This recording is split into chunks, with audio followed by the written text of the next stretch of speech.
Halo semuanya, pada kesempatan ini saya akan membahas pelajaran penting dari proses lahirnya Pancasila, serta bagaimana peristiwa sejarah tersebut memberikan inspirasi dan nilai bagi generasi muda Indonesia saat ini.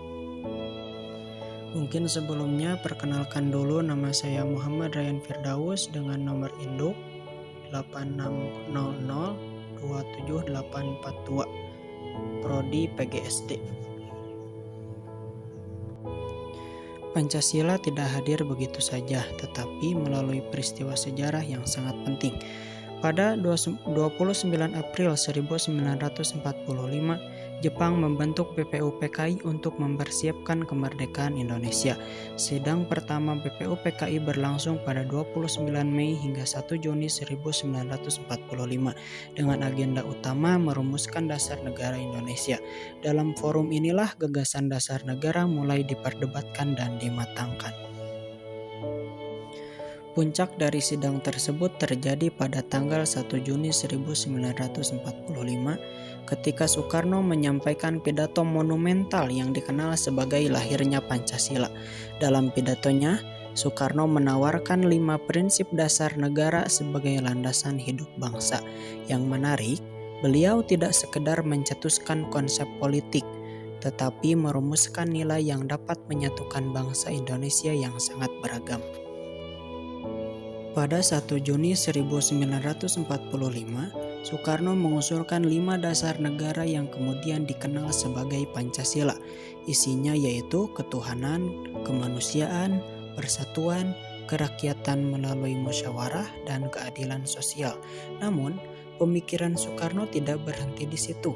Ia menegaskan bahwa inti dari Pancasila adalah gotong royong.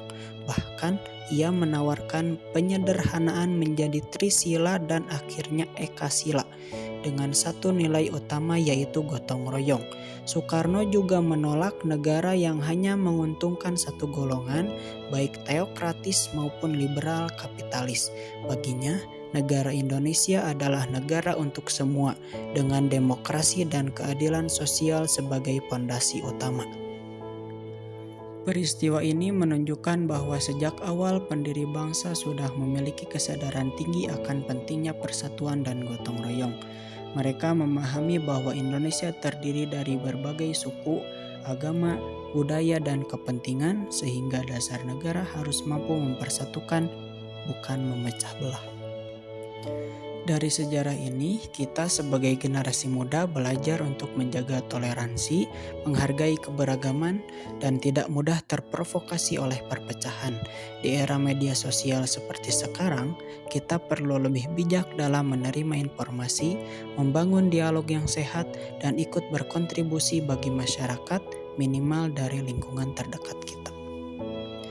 Tantangan zaman sekarang bukan lagi pertempuran fisik, tetapi perang informasi, hoaks, dan polarisasi digital. Disinilah Pancasila tetap relevan.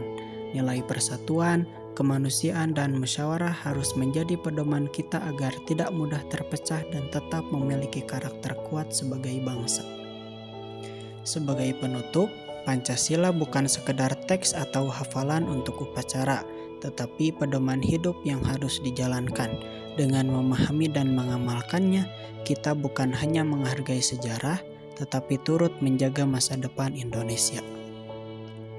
Sampai di sini penjelasan saya. Terima kasih dan semoga bermanfaat.